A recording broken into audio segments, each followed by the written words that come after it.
When each of you were children, right? When you were kids, I'm kidding. You're 21, so that was coming. right. No, but I say it with a sense of awe.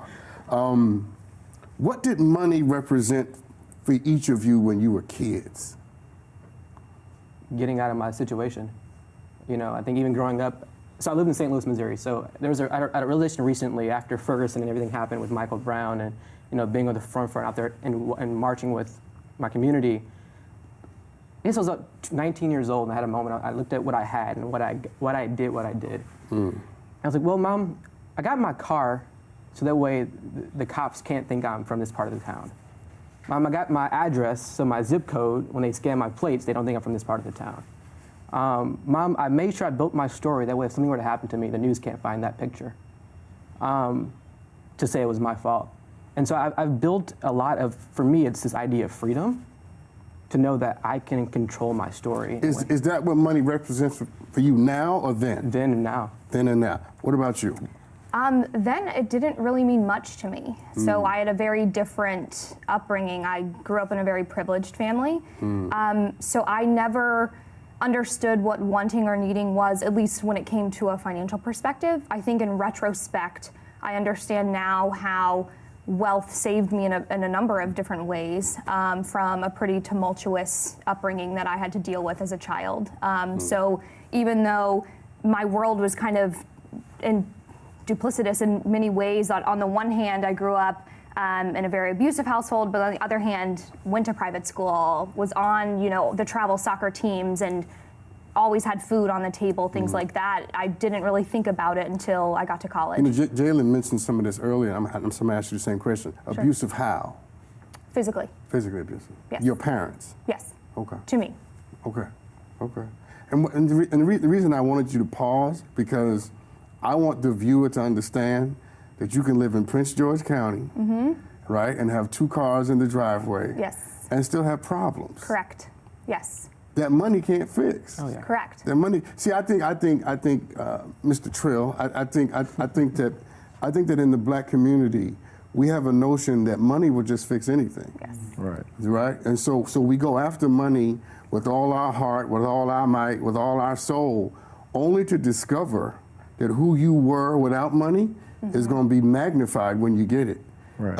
Just help the audience understand that even after making, was it $2 or $3 million, right? Life doesn't absolve you of having to live. Right. It does actually get harder.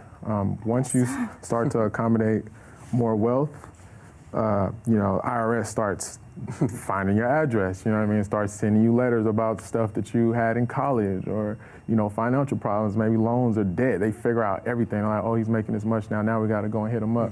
When I was broke, they didn't bother me at all. They never hit me up about anything, you know. Family members, or, you know, they'll hit me, hey, you know, I can tell how they're hitting me up. Like, it's not a real, like, you know, like genuine hit up. It's they like finally care, like, hey, how's your day going? Right, how's your day? They'll do that, and then the next day. Right, and I'm like, all right, well, you know, what do you want? Right. You know, they'll ask for something, and I kind of get frustrated because what they're asking for is for me to give them money so they can give it to somebody else. I don't like that. I like to give someone some money so they can generate more money for themselves, and then they can pay out what they want to pay out by the money that I gave them that's from something they created.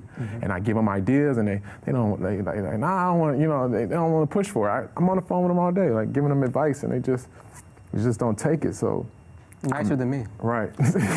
but you raise a point that I think is worth the trouble of trying to discover more about it, and that is, when you have success and when you have money, how much harder is it to have a genuine connection with your contemporaries, your peers, significant others? Because I've been able to counsel people who are worth millions of dollars, and the preeminent issue that they always have is they can't trust anybody, because they become an ATM. Right. Right? So out of your experience, and I know I'm asking you to bare your souls a little bit, Right. but again, you are going to help people who think they want what you got, but they don't understand, as I always say, bright light come with hot heat. Right. And they don't understand what it is they're asking for, right? So take us into what it's like for success to complicate a relationship that used to be simple. To your point, I think this really illuminates the rich versus wealth distinction first and foremost.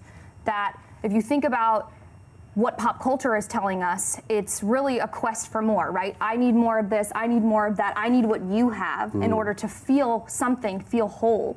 And to your point, if we already have a disjointed relationship with money and wealth, once you have that, it's just going to further get worse.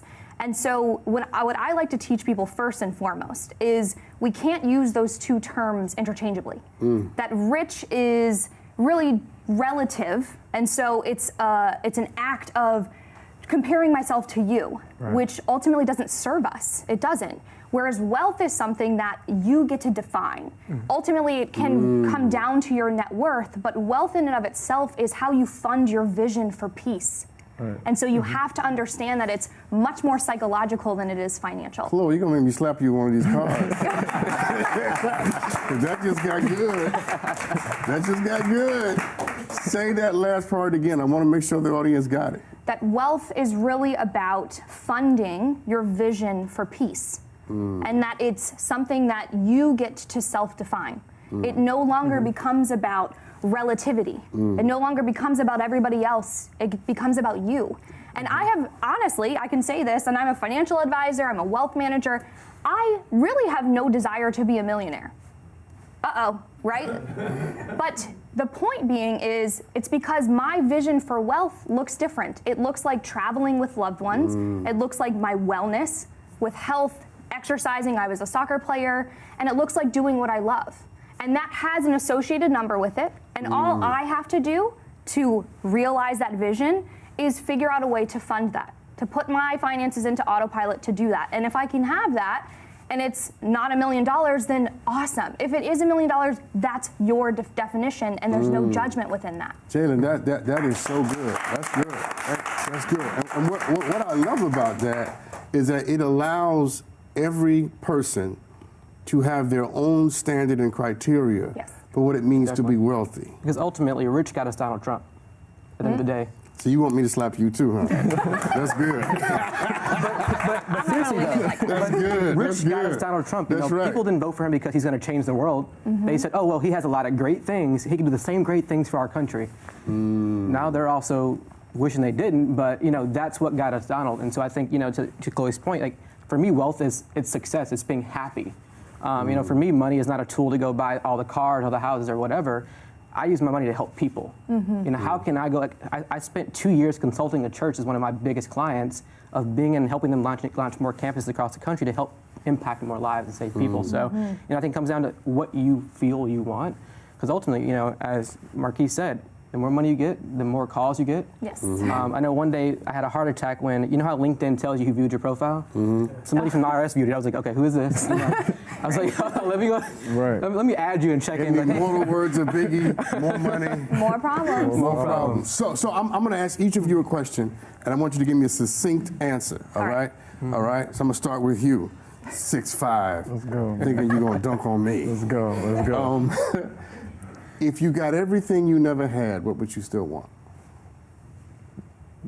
I don't know if that's a trick question or like I wouldn't want nothing. What kind of question is that? What was that? If you got everything, I'm coming back. If you got everything you never had, what would you still want? Closed wealth gap.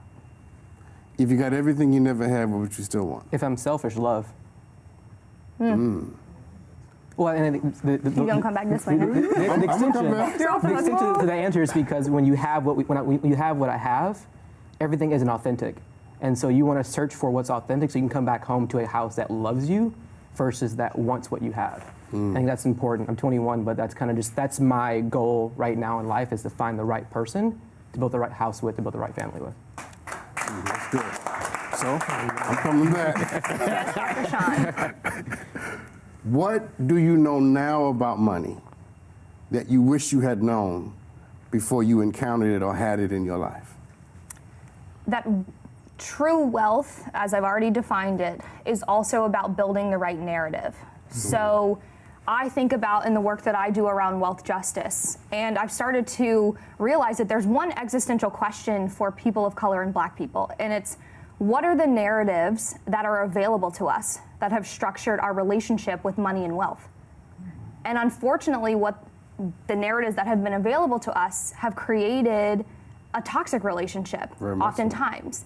And so for me, that's part of the reason why I answered that question, was because I also see the work that I do in closing the wealth gap, particularly for Black women and women of color, as an opportunity to change the narrative so that our relationships with money and wealth become healthier. So say it succinctly. What do you wish you had known about money before you got money? That it's about a relationship. It's about a healthy relationship. It's not actually about holding stacks. Racks. Racks, stacks. Okay. Racks. This is like the big Twitter thing, right? Like, don't revoke my black card, but okay. I thought it's stacks. Isn't it like 10 stacks? Well, it's not Whatever. racks. We got big racks. I'll dunk on you. Get him! Get him! Let me ask you a question. Now that you have money, how has it complicated your life? In what area, rather, has it complicated your life the most? Creating new businesses, actually. The more money I have, I get to fund my ideas, and I have a lot of ideas.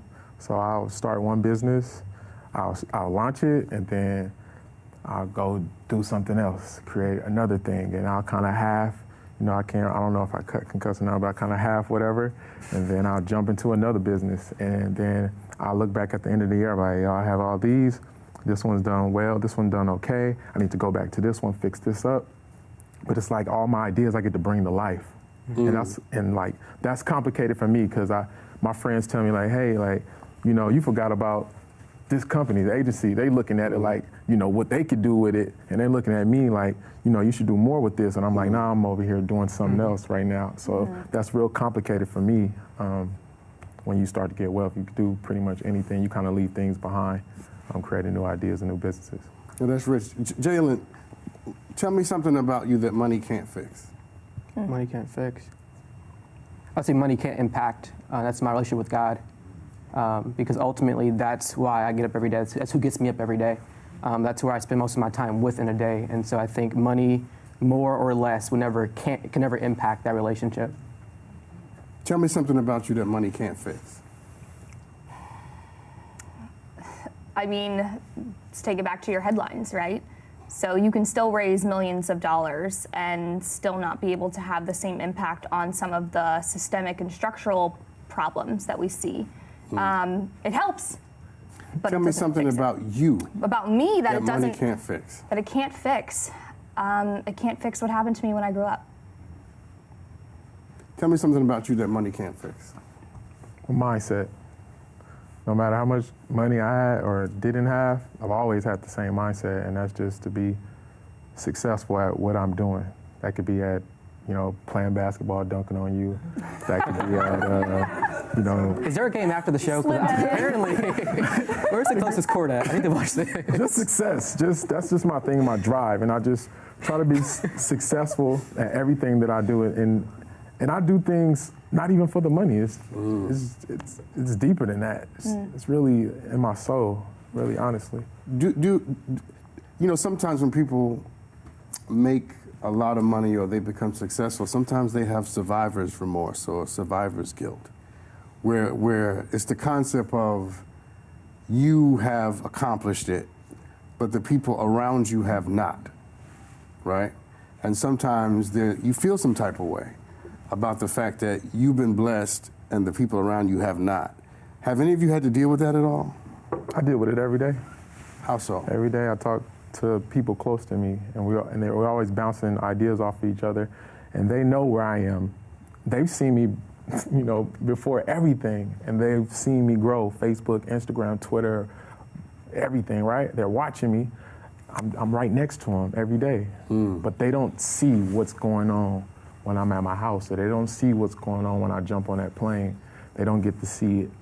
And for them to be right next to me and it's not working for them, they're trying different things, and I'm giving them advice, but it's not happening for them like it happened for me. So what's the difference between you and them? Why isn't it working for them? Well, a lot of people don't know the rules. there's rules to success and there's rules to business, and a lot of people don't follow those rules. And I try to tell people about the rules, but they don't follow them. Tell me the rules.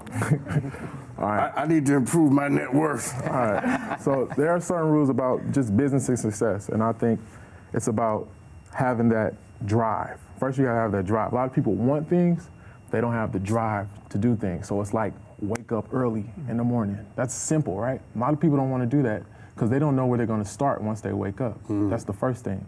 The second thing is saving. People are, oh, I don't have the money to start a business. Save. What's the budget? What's the cost? Is it $10,000? Is it $100,000? Save. If that takes 10 years to save that $100,000 and you start your business at the 10th year, that's what it's going to take. Do that. A lot of people don't have that drive. They don't have that, success point. So it's like my cousin's like, yo, I want to try to, start a business. Well, I'm like, okay, you want to start a business out your house or you want to start it on a storefront? Like, yeah, I want to get a storefront. I'm like, okay. I sent them how much storefronts cost. Man, I don't have that. Oh, you got a job, right? Yeah. It's like, yeah, okay, making $50,000, right? Your rent is $2,000, $1,000 miscellaneous is $3,000. You're saving about $2,000 every month, right? It's $24,000 you can possibly save, right? But at the end of the day, he's going to the club, he's popping bottles, he's traveling, he's buying expensive belts, and then he looks back and he's like, I don't have the money. And I'm like, okay, that's your problem right there. Yeah, he's